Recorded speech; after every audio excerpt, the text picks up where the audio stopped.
very hard acts to follow, but I really just want to extend my personal gratitude to all of you for being here. First and foremost to Mel and Pally, who have provided me with introductions and picked up the phone to call some of you and ask for your help. And it's very inspiring to see how close-knit your community is, and talk to many of you who said, Mike called, that's why I'm here. Or Pally called, that's why I'm here. Susie called, that's why I'm here. You know, as Mel mentioned, you know, we've had the opportunity to work together over the years. And as he also mentioned, when I began this race for Congress, it was a little over a year ago. It was the end of May of 2011. And very few people, while everyone was kind, very few people believed that I had a chance in beating the juggernaut that was the mayor of the city and county of Honolulu. And Mel and Pally were one of the few early believers, of which I am so grateful for.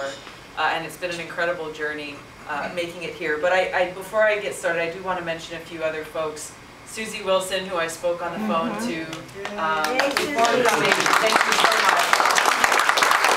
It's an honor to have you here and to have your support. I really appreciate it. Brenna, we heard from. Thank you so much, Brenna. Really appreciate your help. Tim and Tammy Herlihy, there they are. Thank you very, very much. These are the group of people who put tonight together. Dennis and Patty DeMillipine are here as well. Thank you very much. Bill and Emily Hiley. Here. And of course, Mike Fox Sr. Thank you so much. Brenna spoke about Barbara. I look forward to being able to meet her, but of course, she is our wonderful hostess here tonight.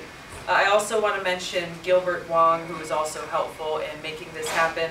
And of course, last but not least, Congressman Honda and his staff worked very, very hard and are working hard tonight in supporting this. And I really, really appreciate it. Can I insert some other names? Please. You have some other folks here that, like Otto Lee.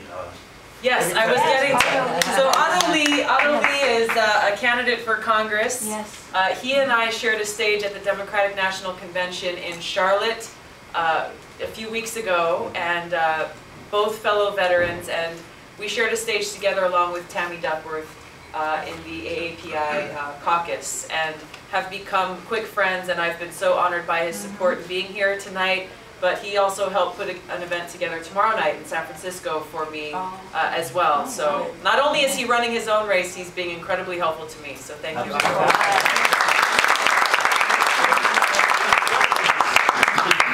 think 3 times, and each time he's been deployed, he comes back to his wife who has another child. I'm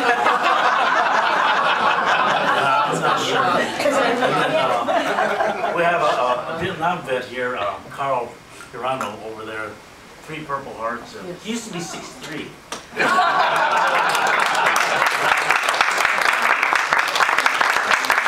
then we have Kathleen King, who was our past Saratoga mayor, and also a good political leader.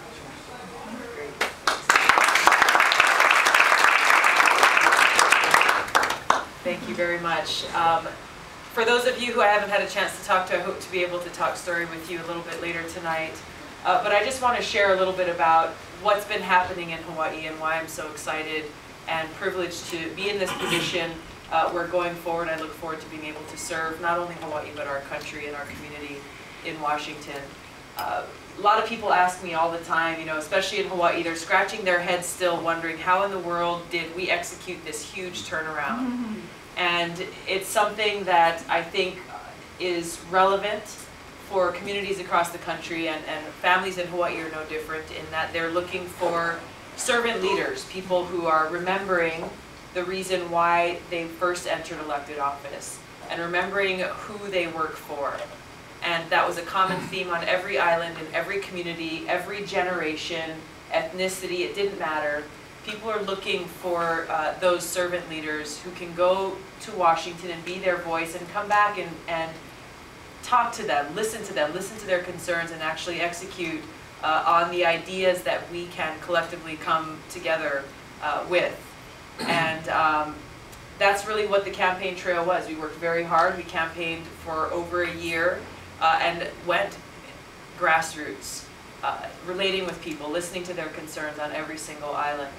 And it's been astonishing to me and inspiring to me on a daily basis through a very tough campaign for people to come up and tell me how inspired they have been to see a candidate come from nowhere, go up against kind of the status quo and the establishment and up against all odds. And it's given them hope and courage to work harder and to pursue their dreams and to do what they feel that they need to do to be successful for their families and their communities. And that community of empowerment and engagement is what we've been able to build up in Hawaii and what we're looking forward to being able to continue, because I think that's truly what we need going forward as a country, is to make people not only hopeful, but to believe again that by joining together we can accomplish anything. The second question I get asked the most is, how in the world do you think you're going to make a difference in Congress? You're just one. You're just one person, and you got all these people up there who will try to stand in your path. And Mel mentioned my military service. It's something that Otto and I have talked about and share, and that's one of the biggest experiences that I draw upon that gives me hope. Is as a woman serving in the Middle East, especially, I faced some incredibly unique situations as a woman in uniform, where I had to work with people, the Kuwaiti military in particular, who would not even recognize that I existed as a human being, simply because I'm a woman.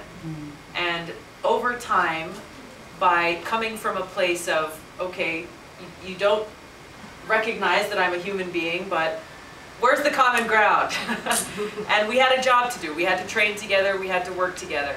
And by coming from a place of mutual respect on that small place of common ground, over time we were able to come to a place where the team that I was helping to train on graduation day, their bearded conservative Muslim commander stood up in front of his fellow officers, his fellow colonels, and all of his subordinates and presented me with an award of appreciation, which was so meaningful only because never in this man's universe would he ever have expected to recognize any woman for any accomplishment at all.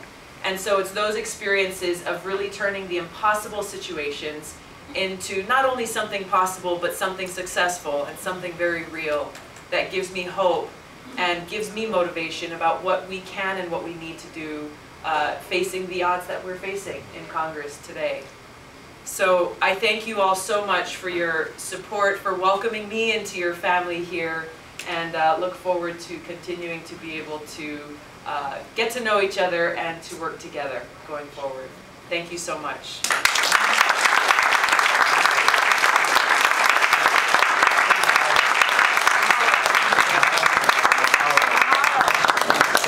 I wanted to ask Otto if he wanted to say a few words here before we go. Tulsi, this is your event.